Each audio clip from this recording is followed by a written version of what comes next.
works called Watching Neighbors, and the exhibition is inspired by a few different sources.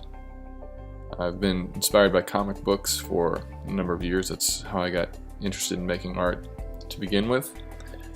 And that influenced the format that I used in this composition, dividing the picture up into smaller rectangles.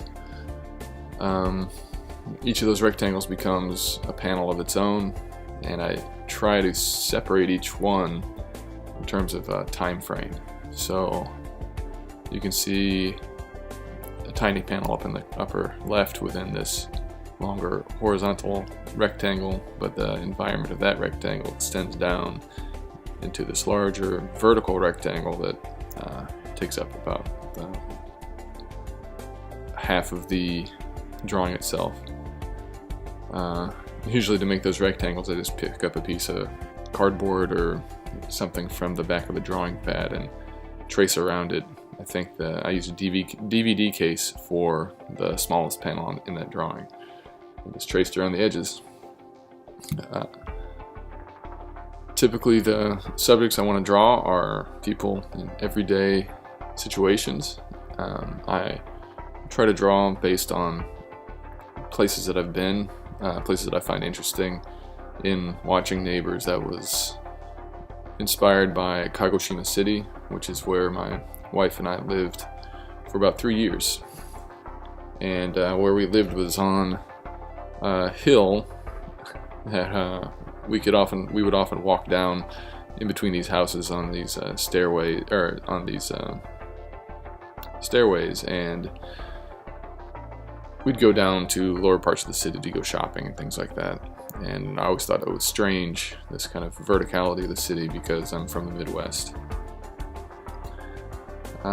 Something else in the drawing that I don't normally do is there's a female figure on the upper right hand corner, and there are these kind of ghost like images of her trying to show different movements of the same figure. And I was actually inspired by one of my students who's teaching herself animation right now, which I think she's drawing a figure which relates closely to life drawing, and drawing a figure many times in succession to show these different movements, and seeing her work around that made me want to incorporate something like that into one of my drawings.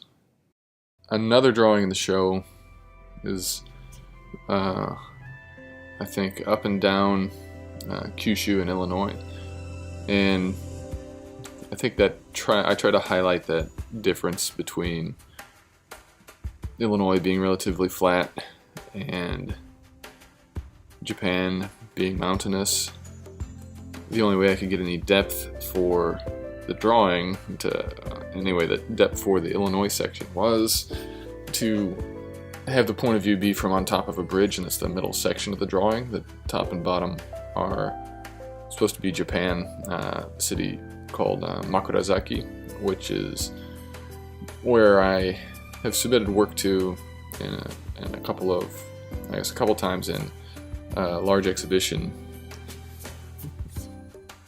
And it's kind of at the southern tip of Kyushu, the very end of Kagoshima Prefecture. But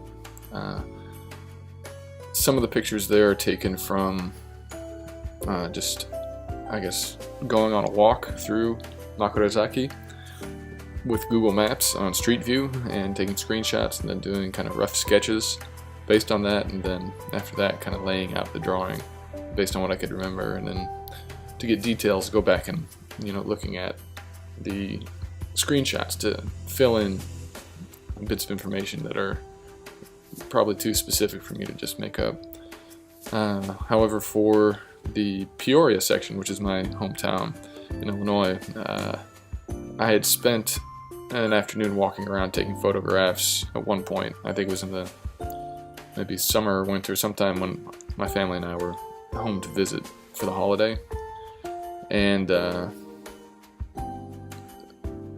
so I was able to have more first-hand experience with that, taking pictures, doing sketches from those photographs. But I probably also, to fill in any gaps in anything that I hadn't actually been to, like being able to walk down the road on the bridge itself, I probably went on Google Maps again and went on Street View to collect those images.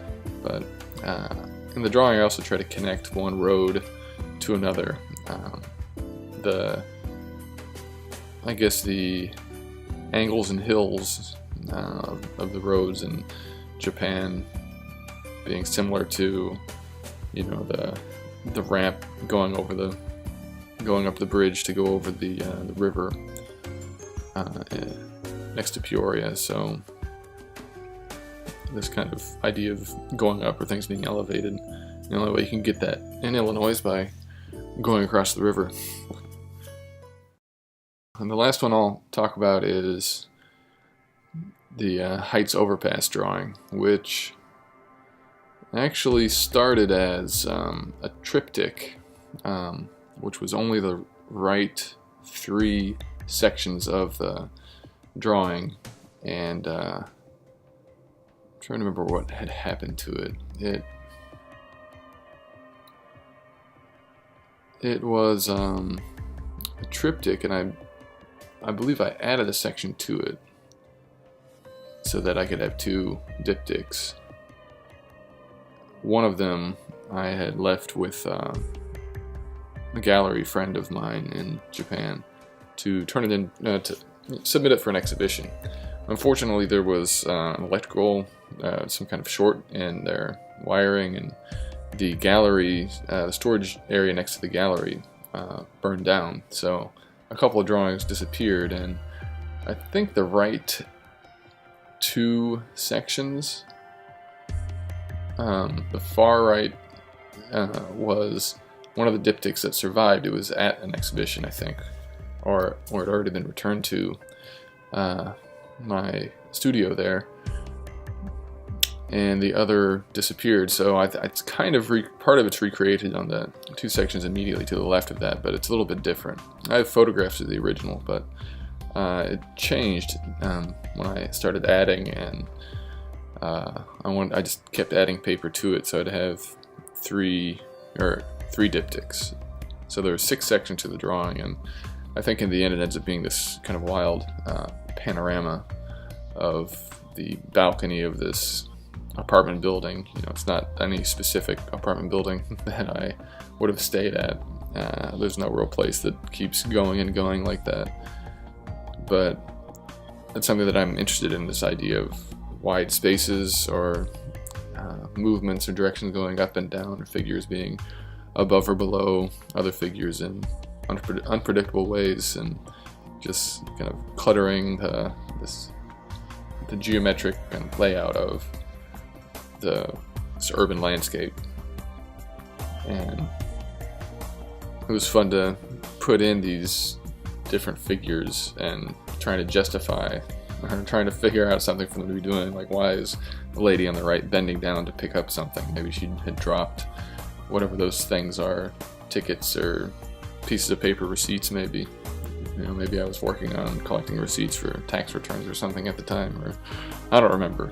Or I'd been doing that in this previous spring and I remembered it. I'm not really sure, but you know, other figures like women in their office uniforms, or high school girls, or I don't know, just random people hanging around. I don't know what they're doing exactly, but maybe there's some kind of story going on that we're not aware of. So I guess we have to make up a story to give them a reason to be doing what they're doing.